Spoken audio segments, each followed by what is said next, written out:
You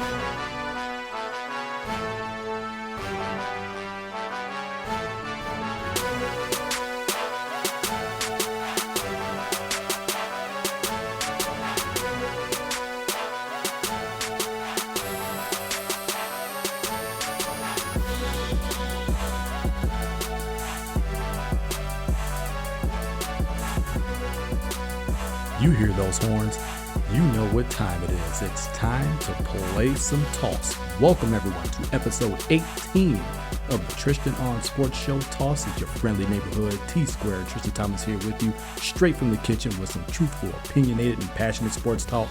Thank you for joining us for yet another episode. So glad to be here with you. And y'all, we got some great things to get to in this show. And it all starts off, as usual, with State of the State. Let's get right into it, and let's travel to Green Bay, Wisconsin. Technically, let's go out to Landover, Maryland, where the game took place, where the Green Bay Packers took the field against the Washington Redskins and beat the Redskins, or should I say Washington? I don't really like saying their other name. I'd like to call it Washington. So they beat Washington 35-18.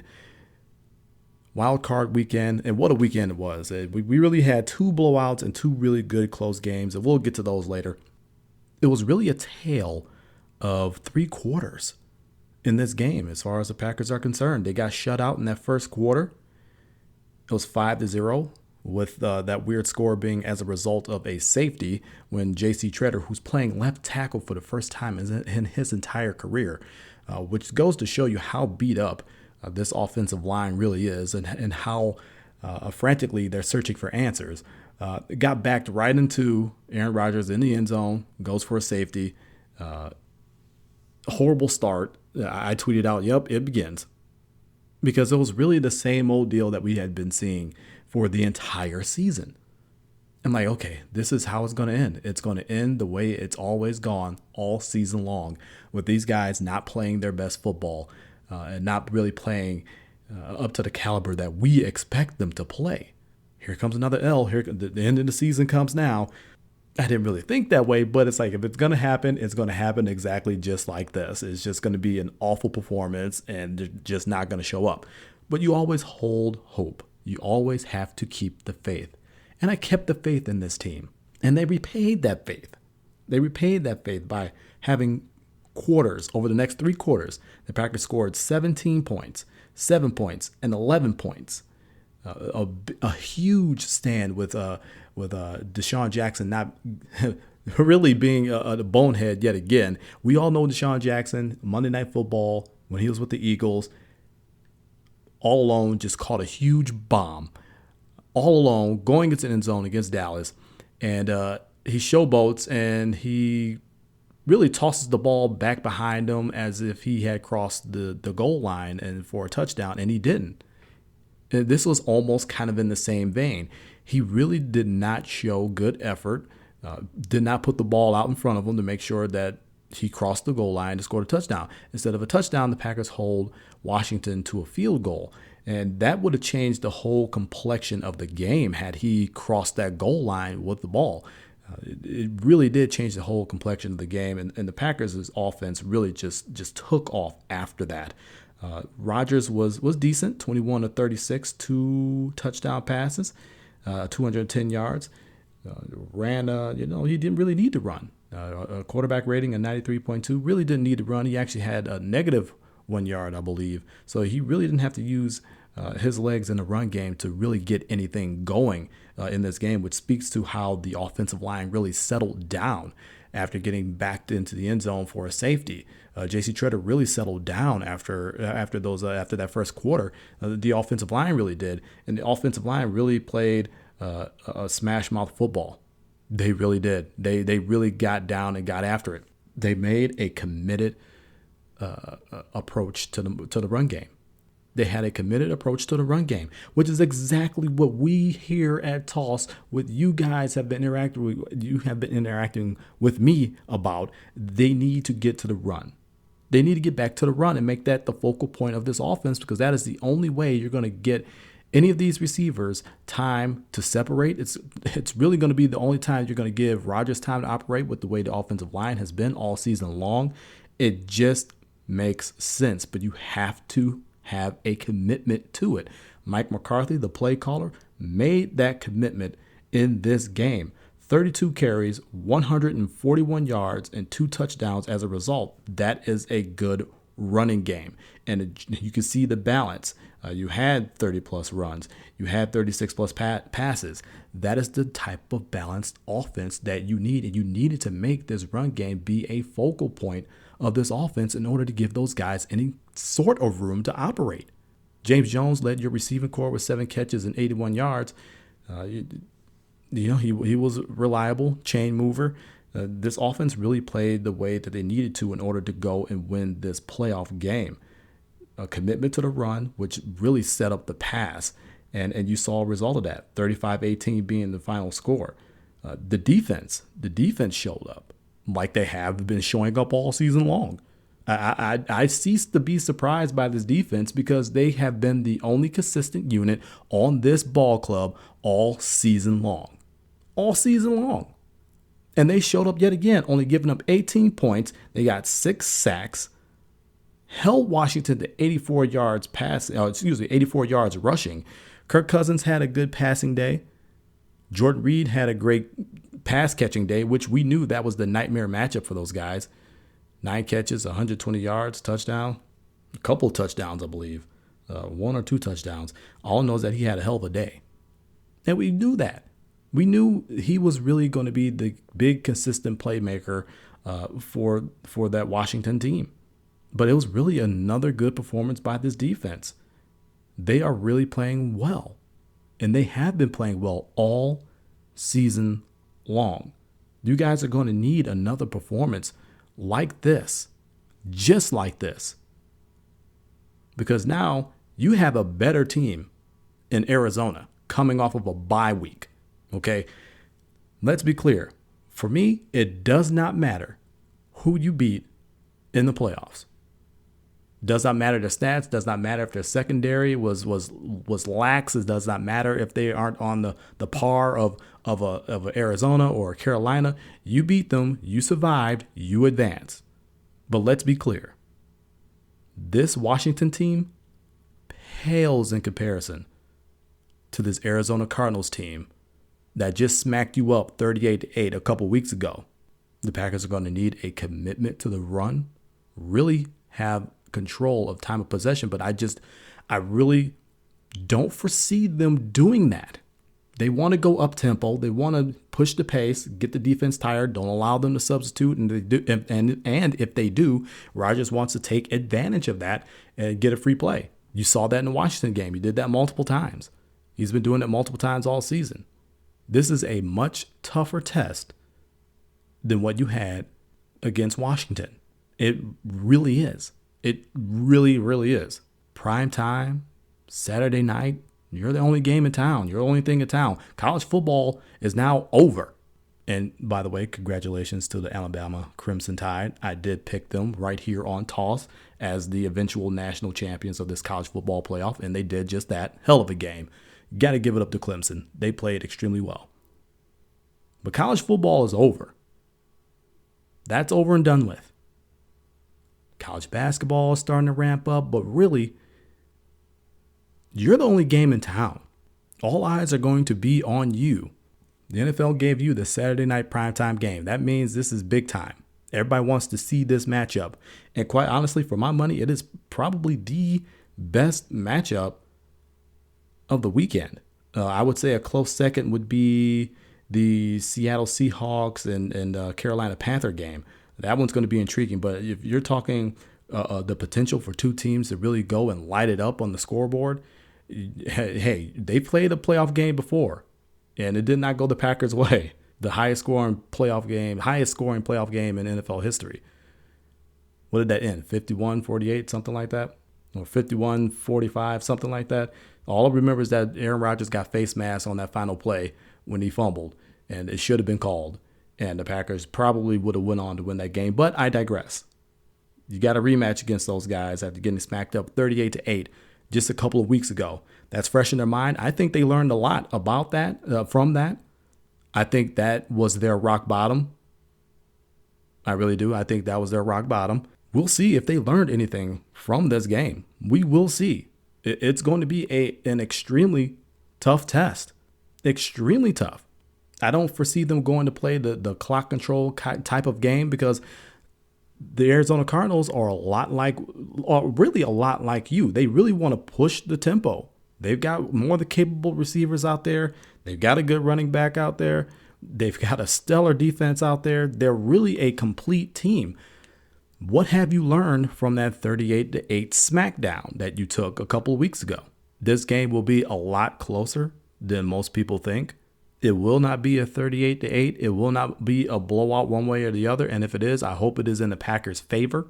But it's going to be a lot closer. We're going to see what these guys have learned in terms of, hey, okay, we need to play them this way. We need to be more disciplined. Because in that game a couple weeks ago, you missed tackles. You really didn't play disciplined defensively.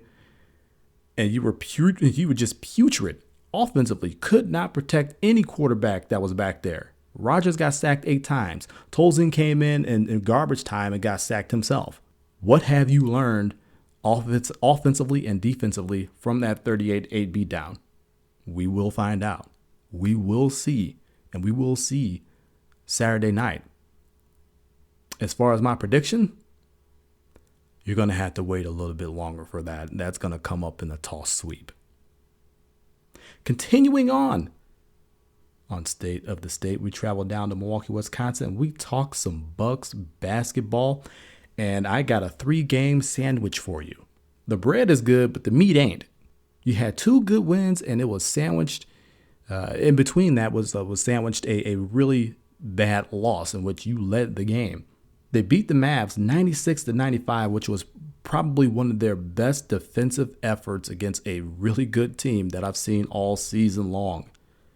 You probably go on to your next game and lose to the Knicks 100-88 when you led in that game. And then just tonight, you come back and you beat the Bulls. Now and on Fear the Deer night as well. That's got to feel really good.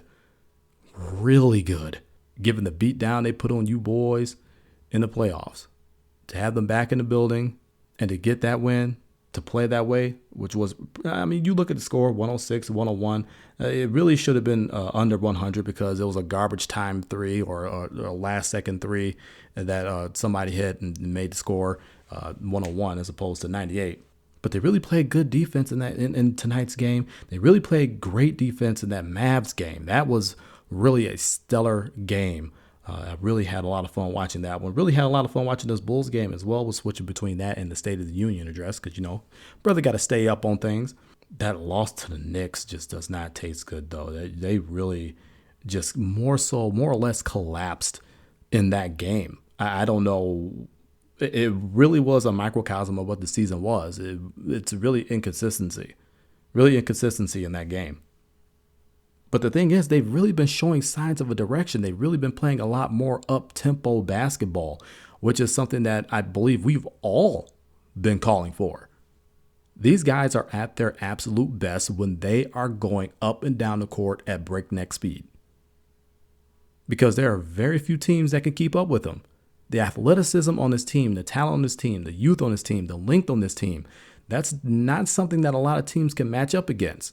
I think the trap that the Bucks fall into is the fact that they play their opponent's game. They let their opponent dictate the pace, and you cannot allow that. You have to dictate the pace. You have to go out there and set the tone. Hey, we're going to go up and down the court. If you can hang with us, we'll take our caps off to you. You hung with us, you beat us at our own game. Tip of the cap to you. But there aren't a lot of teams that can do that. And I don't understand how you allow yourself to just go and play the game that your opponents want you to. You don't play their type of game. You don't need to have this sense of bravado to say, hey, we could win any type of game, any type of place, any type of... You don't need that. Play your game. You set the tone. You dictate the pace. When you're going up tempo, when you're up and down the court, that is when you are at your best. You need to play that way. And they have been. They've been playing a lot more up-tempo as of late. And it's really been more so. It's been a fun watch. Honestly, it's been a lot better of a watch lately in these past couple of weeks since Prunty has taken over for Jason Kidd than I can remember all season. Chris Middleton has really found his jumper I put an APB out on that a couple of weeks ago, and he went and found it, and he's really been on a really good stretch. MCW has been on a really good stretch. Really didn't have a great shooting night tonight, didn't really have a great scoring night tonight, but you see why they traded for him. You can see in these past couple of weeks the potential, and he was a little bit more consistent. And you hope that he continues to grow. He continues to evolve. He continues to get more consistent. Same with Chris Middleton. You hope he continues to grow. You hope he continues to get more consistent. Really, the only consistent guy on the squad all season long has been Greg Monroe. Double-double machine. He got another double-double tonight, 17 and 12. Giannis has been kind of up and down, but he had 29 points tonight. Jabari Parker's been up and down. He had 16 tonight. It's really about getting these guys to be consistent performers night in and night out. Play a consistent style night in, night out, and really make a commitment to defense, because that's what got you the 6th seed last season. That's what got you to 41-41 and a 26-win improvement over where you were the season prior. Interesting note, Jason Kidd was actually in practice before that Mavs game and was really preaching defense, telling them not to forget defense, not to forget their calling card. And they went out there and they put the clamps down on the Mavs and won that game. 1-point game, 96-95. Well-played game. I really truthfully enjoyed watching that game. It was fantastic to watch, because that is what the Bucks are.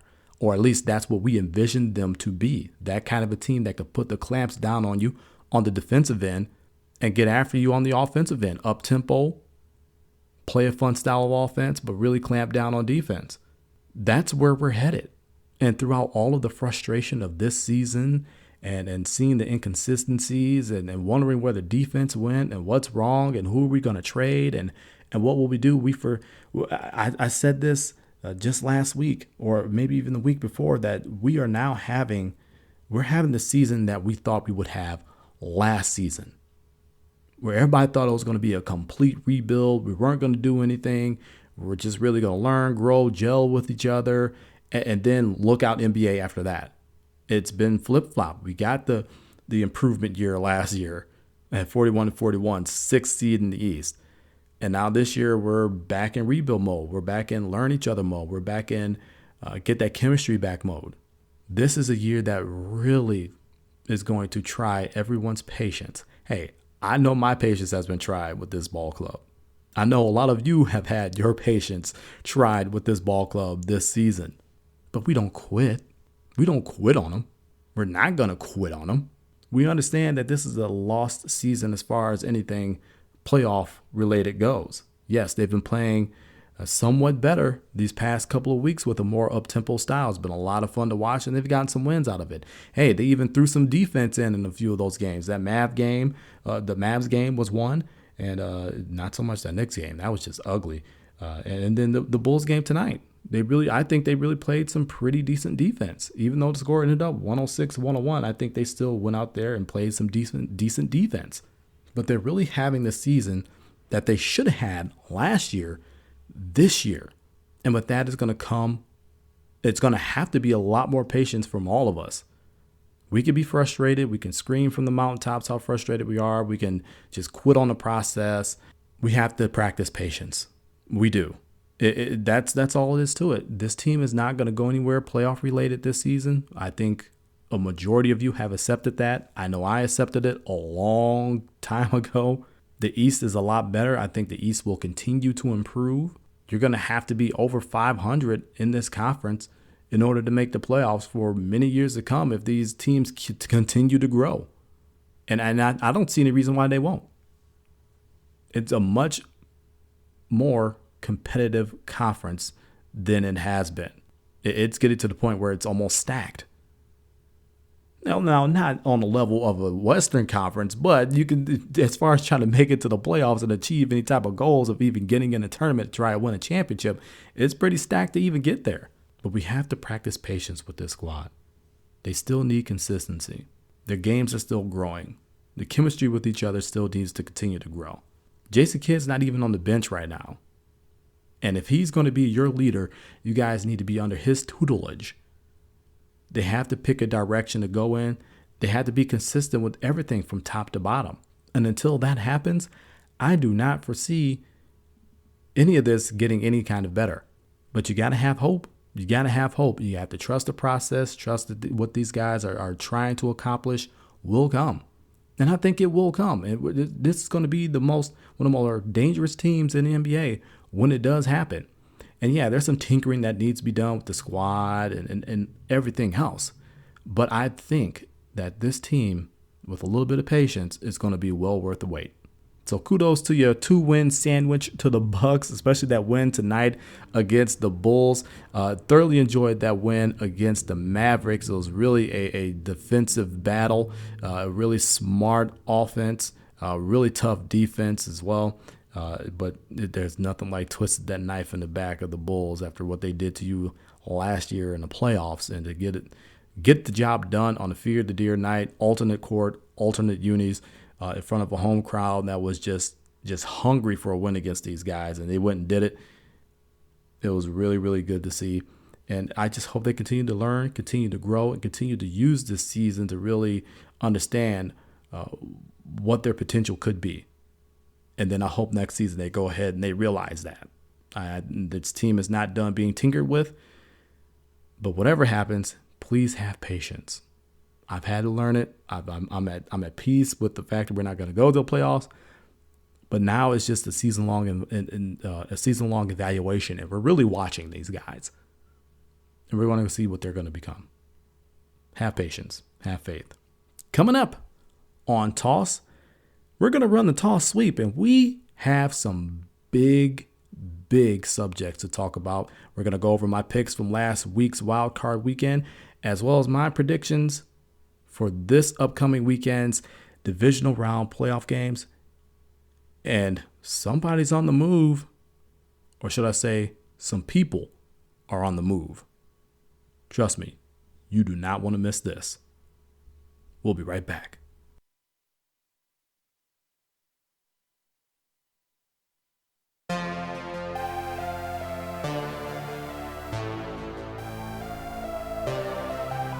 Facebook.com/TOnSportsShow is the Toss Sports page, Toss Facebook page, where you can find us on Facebook.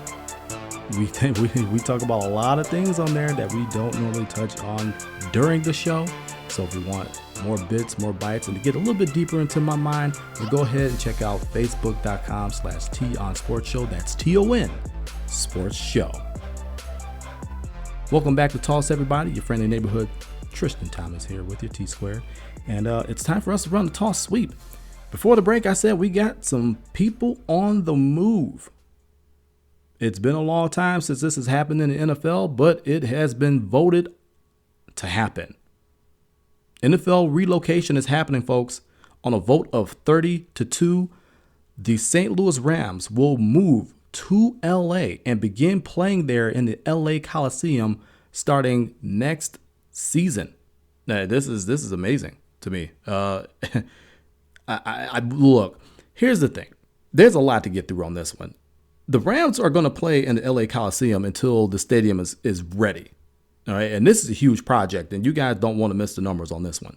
So they're going to play in the LA Coliseum until the stadium is ready. And I believe they start immediately playing next season there.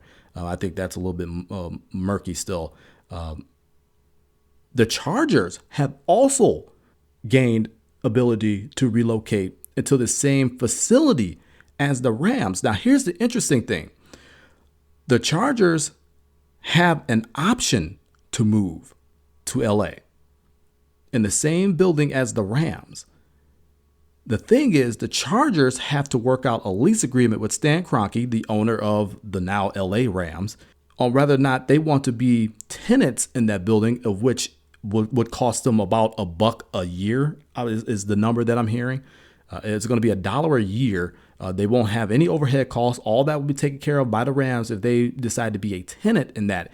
If they want to be a partner with this facility, they would have to fork out a lot more cash, which means probably foot the bill for half the cost to make this project, operational cost, overhead, all that nature, because they would be equal partners within this.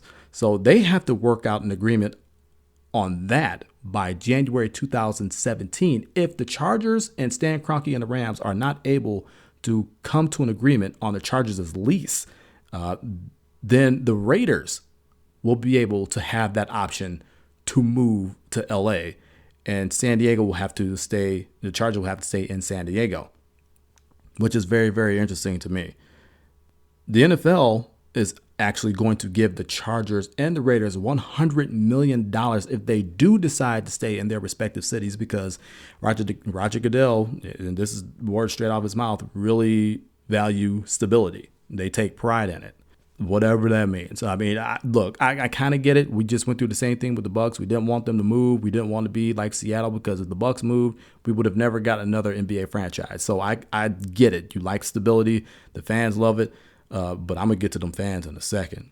So the NFL will give the Chargers and the Raiders $100 million if they stay in their respective cities. Here's an interesting thing. The number on this project was originally about $1.8 billion, which is whoever wins Powerball, they'll probably be able to build. It'll take all their cash, but they'll probably be able to build this damn thing. But that was the number on it. Actually, the real cost of this project is $2.7 billion. Stan Kroenke, again, the owner of the Rams and a couple other teams, I believe owns the Nuggets, and he owns a couple other properties. Second richest owner in the NFL to Paul Allen, who owns the Seahawks. But this project is going to cost $2.7 billion. Kroenke said he's going to write them a check for $1.6 billion, just like that. $1.6 billion. He's going to make a check out to the NFL. He had the option to pay that in over 10 years for $64 million, or something like that is the number that I was hearing thrown out there. Out of the $1.6 billion that he's going to write a check for, $550 million of it will go to the NFL as a relocation fee. I mean, the numbers here and the parameters here and the teams here, this is just an astronomical situation. The NFL has been itching to get a team in that LA market for so long. And kudos to Inglewood. Inglewood, California is going to be completely revitalized as a result of these teams coming here with that stadium. The Great Western Forum, which is where when I was growing up watching basketball, and whenever the Lakers were on, that is where they played, was at the Great Western Forum, and the Great Western Forum was in Inglewood. Ever since the Lakers left, moved downtown LA into the Staples Center, it's just been desolate. It has just been really essentially a ghost town, and this is going to be such a revitalization for those guys. They're talking having so many events and it really making it a campus. They're talking.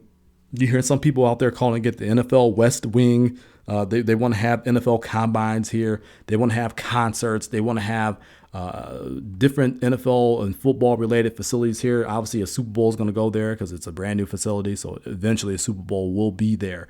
But they want to house a lot of NFL kind of business there as well. So this is just not some stadium. It's not some just Jerry World where, it's just big, it's gaudy, it houses a team. They really want to make this a functional, big time functional NFL entity almost. And it's just amazing to hear the numbers on this. It's amazing to hear the parameters, all the intricacies on this. But really the teams that are moving there, getting back to those teams, the Rams and the Chargers as of right now, who have that option, but they have to work something out by January 2017. The writing was really on the wall for those teams. If you go and watch whatever sports program you want to watch, whether it be SportsCenter, whether it be Fox Sports 1, whether it be any thing on the internet, you see St. Louis fans being interviewed, and you hear a lot of people saying, oh, well, we supported them, and good riddance if they don't want to be here.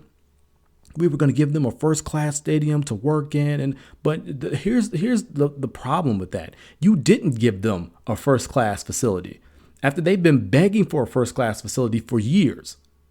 Even when the Rams were decent, they weren't selling out. Even when they were the greatest show on turf, those teams still did not sell out the building. And as of late, the team has struggled. They've got some talent. They've had some games. They won some games. They won some big games, but they haven't been on the winning end of things. And you guys were not out there supporting them in the way that you should have been. If you really love your team and you really don't want to see them go, why were you not packing that house night in and night out? Why were you not on board with giving these guys a first-class facility? Here's the thing. There was a plan laid out, but that plan was still several $100 million short. They were hoping that the NFL would give them more money, and the NFL came out and told them, hey, look, you get $200 million. That's it. That's all we're going to foot the bill on. You guys need to go and find that extra couple $100 million. We're not going to foot the bill for your shortness. So they slapped together some ugly stadium bill that didn't work fiscally, was not going to be enough to get these guys a first-class facility that they would only halfway fill up. I'm not saying that there's not a fan base for the Rams in St. Louis, but what I'm saying is it's not as feverish as in other spots. And you got people in LA just clamoring to get an NFL team back. Miss their LA Rams. Hoped and prayed they would come back, even though you pretty much have a generation of people who have grown up without a team in LA. But you got those old school hardcore football fans who remember the LA Rams, who went to LA Ram games, loved their LA Rams, and wanted them back, and now they got their wish. And I think they're going to come out in droves. They're going to absolutely come out in droves. And whether it's the Chargers or the Raiders that end up joining them, they're going to come out in droves too. The NFL is coming back to their second biggest market in the U.S., around LA. And they're as difficult as all these meetings were, as much mud as they had to crawl through, don't think for 1 second that they are not happy that not one, but two teams are coming here. That you have the second richest man in all the NFL footing the bill for this through private funding and his own money, and you're going to get big time ratings. You're going to be in a hub. You're going to be around LA. I mean, this is nothing but dollar signs. When Roger Goodell was up there, I'm surprised they didn't get a close up of him and looked at his eyes, because all he saw was dollar signs.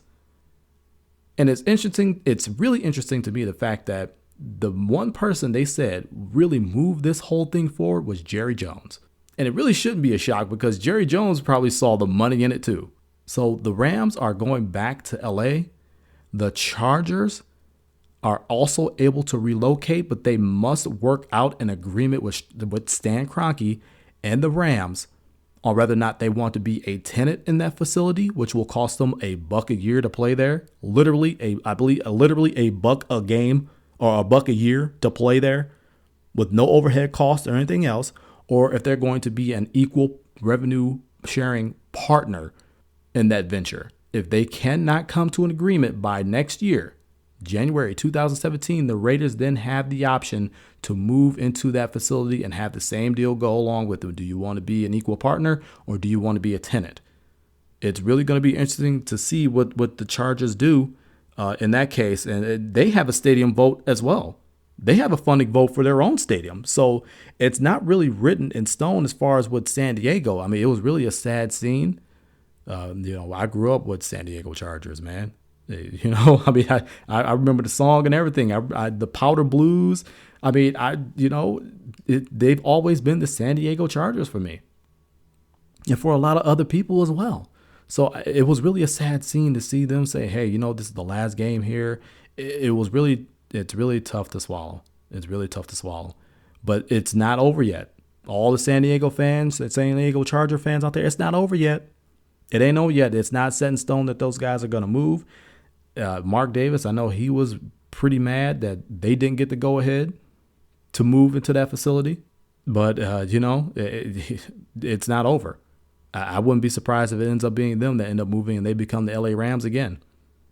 A lot of mud to crawl through as far as the second team moving there and getting in there.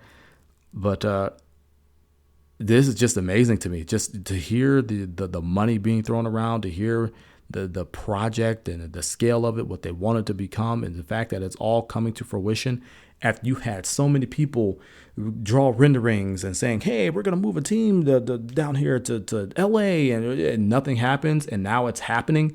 It's just really amazing to see. And unfortunately, it comes at the cost of of some cities' teams. But, the what can you say? St. Louis has no one to blame but themselves for losing the Rams. I empathize with the people who have connected with it, who are real fans of that team, because they're going to miss them. But the people who are front runners talk about good riddance, and we were going to give them a first-class facility. No, you weren't.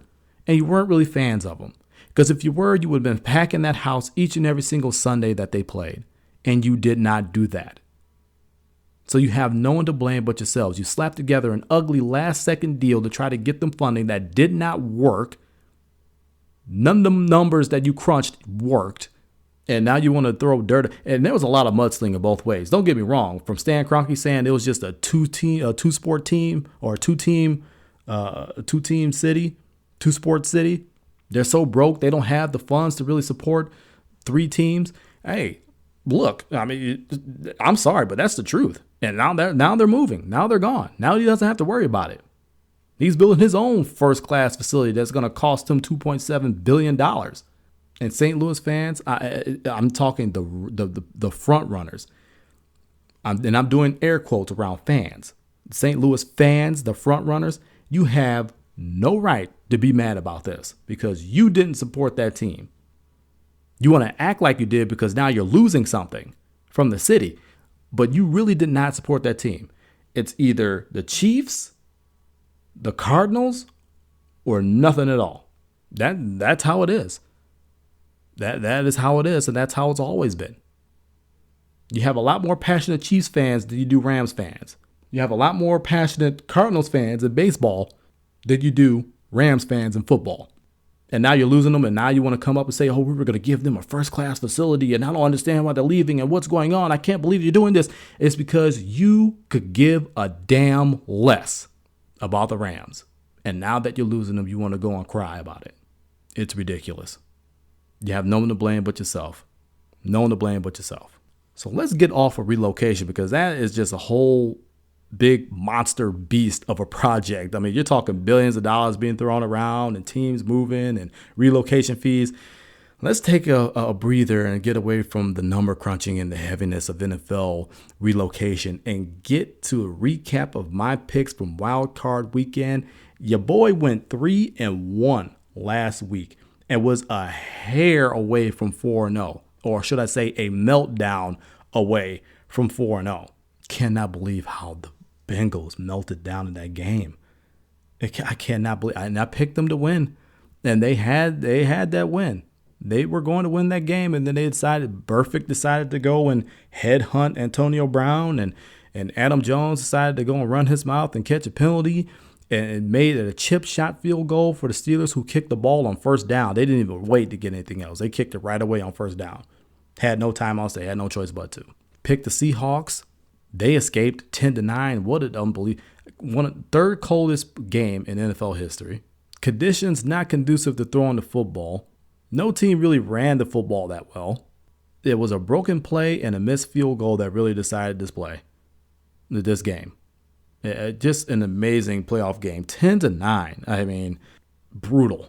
But that's playoff football, man. You have to. So that's the very epitome of survive and advance. And then Seattle survived. I said they would go in and win that game, and they survived it. They escaped it. I picked the Packers against Washington, and after the first quarter, it did not look like that was going to happen. But I'm glad the offense showed up. I'm glad the offensive line got it together, and that defense continues to play well. They went and got that win. And I said the Chiefs, who are the hottest team in NFL, would win that game. I just did not think it would be a shutout. I had no idea that they would go in there and win that game 30-0 against the Texans. And I'm going to stir the pot a little bit. RG3, we all know, we saw the scene at the end of that playoff game, the Washington playoff game, how he's going and he's hugging people on the sideline. He's really saying goodbyes. We saw the note that he left in his locker after he cleaned out his locker a couple days later. I'm saying, why not the Texans? Why don't the Texans go after RG3? They need a playmaker at quarterback. They need somebody to get DeAndre Hopkins that football in a little bit better positions and go and be even more of a monster player. Because the guy is good. He's really good. With a healthy Arian Foster, you're going to have a pretty good run game. RG3 is healthy. I think he needs a fresh start. I think he can get the job done. Why not the Texans? The type of offense that Bill O'Brien runs, I think that would be really conducive to success for RG3. So why not the Texans? Why not the Texans? I don't think they really had a really, really good quarterback. Can you really call Matt Schaub a really, really good quarterback? I mean, he was good in his years there. The wheels fell off after a while after this last couple of years there. But, I mean, can you really say he was a really, really, really, really good quarterback? And I'm not saying that RG3 is a really, really, really, really good quarterback. But what I am saying is that he has potential to be that when he's healthy. When he's been healthy, he's been fantastic. Nobody can deny that. The tape don't lie. He's been fantastic when he's been healthy. He hasn't been healthy. This year he has been, but they moved on. They've moved on. So I say RG3 to the Texans. I think that fits. I think they need somebody other than Brian Hoyer trying to get who gets concussed almost every other play. I think they need somebody, who knows? The knock on RG3 is that he can't stay healthy either. But he was a healthy scratch all the season. So RG3 to the Texans. I'm going to stir the pot on that one. I think that move makes sense. But let's get back to picking playoff games here. We have the NFL Divisional Round coming up this weekend.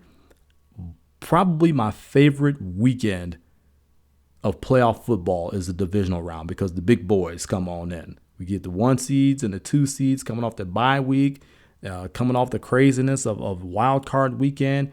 And again, still, anything can happen. Anybody can beat anybody. When you're in that tournament, you get hot at the right time, you can go and beat anybody and go on and take it all the way. Let's start off in the AFC. We've got the Chiefs and the Patriots going at it. Got to think about this one. Chiefs are playing really well. Really well. Winners of 11 straight ball games. Just fantastic turnaround to their season. I can't stress that enough. To go from 1-5 to winning your last 10 to make the playoffs, had a shot at the division still, and then go in and win your first playoff game 30-0 against a division champion, and you're on the road and you win 30-0. That's legit. That's legit. It doesn't matter who's at quarterback. That defense played extremely well. Extremely well. 30-0. You shut somebody out and you score 30. You're legit. So they're winners of 11 straight. But we're talking the Patriots, man, and the Patriots have some hobbling of their own. I mean, we know Tom Brady he was hobbled the last time we saw him. Ankle sprain. He's had a week off. We'll see how he is. We'll see how he is. I obviously, he's going to be out there. It's Tom Brady. But his offensive line has been a bit of a turnstile. And that's troublesome, especially if the Chiefs come and play the way they did last week. That's trouble. If they could get pressure on Brady and pressure him into some bad throws, you got Eric Berry back there. You got the rookie back there. He's picking passes off. I mean, anything can happen. If special teams comes to play for the Chiefs, I mean, anything can happen, but it's playoff time. It's Tom Brady. It's Bill Belichick. I cannot vote against those guys. I have to pick the Patriots in that game. Even though I love how the Chiefs are playing, I would not be surprised if the Chiefs go and win that game because that's how extremely well they have been playing. But you have to take, like I said, it's Tom Brady, it's Bill Belichick, it's a divisional round. They're at home. You got to go with the Patriots on that one. So that's who I'm going to go with. Patriots over the Chiefs. The other game in the AFC, Steelers and Broncos. Steelers and Broncos. This is really a war of attrition. Who's more healthy? Clearly, the more healthy team right now is the team that just came off the bye week, and that's the Broncos. Hell, even if they didn't have a bye week and they were just playing each other, the Broncos would still be more healthy. The Steelers are going to be missing some folks. D'Angelo Williams went to go and see a foot specialist about his injury. I don't think he's going to play.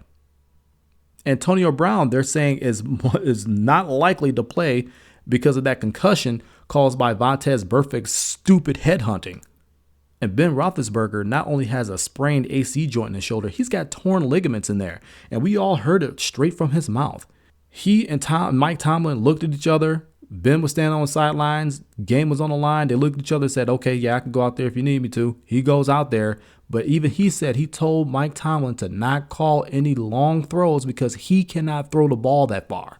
Look, I'm no doctor, but I don't think a week is sufficient enough time to get your shoulder that is sprained in the AC joint and with torn ligaments, any kind of healthy enough to throw a deep ball, because that's exactly what they're going to have to do. But the thing is, even if he was healthy, he's going to be missing his best receiver, which is really the best receiver in all of the NFL, Antonio Brown, because of that concussion. Based on the fact that the Broncos are more healthy than the Steelers, you got to go with the Broncos on that one. And that's going to set up yet another AFC Championship game that puts Peyton Manning, who will get the start for the Broncos in the playoffs, up against Tom Brady. And get ready for that type of coverage again ad nauseum. I mean, brutal. Get ready for that, because it's going to be a rematch. I'm taking the Patriots to beat the Chiefs. I'm taking the Broncos to beat the Steelers. And for those two to meet in the AFC Championship game, Brady versus Manning, number 1050, whatever it was. Those two are going to the AFC Championship. Now, let's get to the NFC, where I feel that there are far more intriguing matchups. Let's start off with the Seahawks and the Panthers. Panthers, the number 1 seed, 15-1. Seahawks, one of the hotter teams in the NFL. Not the hottest, that goes to the Chiefs, but they are one of the hotter teams. Look, this is really an intriguing matchup for the fact that they both have good defenses. Their quarterbacks are both playing at a high level. Weather conditions are going to be much better in North Carolina than they were in Minnesota for the Seahawks. So I expect them to be able to air it out a bit more, which is really going to test this Panthers secondary and their pass rush. Cam Newton and the boys have never, ever had a bye week before. I don't know how they're, as far as in the playoffs, I don't know how they're going to respond to that. Are they the kind of team that needs to keep playing to keep continuity going? Or are they able to be a team that, okay, feel it out for the first quarter, then boom, second, third, fourth quarter, it's like they didn't miss a beat? I don't know, because I've never seen them handle that type of situation before. But as I said, they got a great defense. Cam Newton is going to be your NFL MVP. Seahawks are playing so extremely well, though, and that is the team in this conference that really does scare me, because they have been playing so well. That defense is back to where it was. And maybe not quite as dominant, but they are one of the top defenses in the league. Go and look at the numbers. Something in my heart just tells me that the Seahawks, if they're able to air it out, are going to win this football game. And I don't know if they will be able to. Maybe it might end up being a defensive battle. Maybe it's going to take some, a little bit longer time for the Panthers to really feel out the Seahawks after being off for a week. I don't know, but something is just telling me that the Seahawks are going to win that football game. So I'm taking the Seahawks to go to their third straight NFC championship. And now the final game. Won't be played as the final game, but the final game that we need to make a prediction for. Packers, Cardinals, a rematch of a game from a couple of weeks ago that's seen the Packers get smacked down 38-8. That was about as ugly as I've seen them play all season long. That was completely humiliating. They were completely just dominated, railed, ransacked, skullduggered, whatever you want to call it. That's what happened to them. They got beat down. What have the Packers learned from that game? What have they learned from that game? Is what we saw in Washington able to travel? Is it going to be translated into this game with what they learned from that 38-8 beatdown? The Cardinals, they're coming off of a bye week. A couple of banged up guys that needed the rest. Carson Palmer with that index finger, a couple other guys on the squad. They're at home. Again, they're also one of the hotter teams in the NFL. Division champions. Number 2 seed. Almost unbeatable at home. It will not be the 38-8 blowout that it was a few weeks ago. But at the same time, I do not see the Packers winning this football game. Now, don't get me wrong. I'm going to hope that they do. I would love for them to go to the NFC Championship and see those Seattle Seahawks again. And this time it would be at Lambeau because Green Bay is the 5 seed, Seattle's the 6 seed. They'd be coming to our house again at Lambeau in the dead of January. Dead cold. You think that Minnesota game was cold? Why don't you come try your luck at Green Bay? But I just don't see anything on all the tape that I watched. I just don't see it. I don't see them winning this ball game. Arizona is a complete team. They can pass it. They can run it. They can rush the passer on defense. They can cover on defense and pass coverage. They could do it on special teams. They are a complete team. As I said before, it will be a closer game. But I just don't see the Packers pulling that off. I'm taking the Cardinals to win that game. I'm sorry, Packer fans. That's just the gut feeling that I got. Your boy went 3-1 on picks last week. He should have been 4-0, but the Bengals decided to melt down in that game. But this is how I see it. So you're going to have the Seahawks and the Cardinals in an all NFC West NFC Championship game coming up next week. So again, we've got the Patriots and the Broncos moving on to the AFC Championship game. That's my prediction there in the AFC. And in the NFC, we have the Seahawks and the Cardinals in an all NFC West NFC Championship game. Seahawks make it their third consecutive NFC Championship game. They're the current defending NFC champions there. I'm hoping it ends up being a rematch of last season's NFC Championship game, which would kind of drown out some of the Tom Brady, Peyton Manning talk. That would be wonderful. But that's how I see it. That's the way it is. And that's the way it's going to be. This is Toss.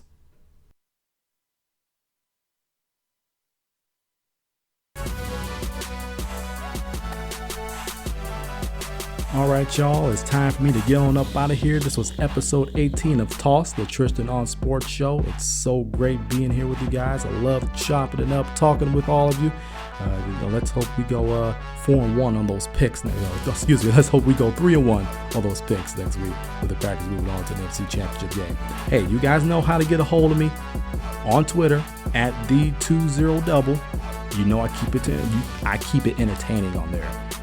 Live game tweets, debates, comments on certain things, a little bit of humor. I keep it entertaining, so get at me at the20double on Twitter. You know the Facebook page. It is facebook.com/T on Sports Show. That's TON Sports Show. You get everything we don't cover here on the show on that page. So you want a little bit more, get deeper into my mind, figure out some thoughts that I have about certain subjects. That's where you can get it at. Facebook.com/T on Sports Show. That's TON Sports Show. We're also on iTunes. We're also on Stitcher. You know the Libsyn page. TOSSHOW.LIBSYN.com. That's tossshow.libsyn.com, our main place. If you don't want to subscribe on iTunes or Stitcher, you can go ahead and get the RSS feed so you do not miss a minute of Toss. It's been great being with you guys, but as I said before, it's time for me to get on up out of here. This is Tristain Thomas reminding all of you that dreams don't catch themselves. Get up, get out, get after it. Until next week, so long from Toss.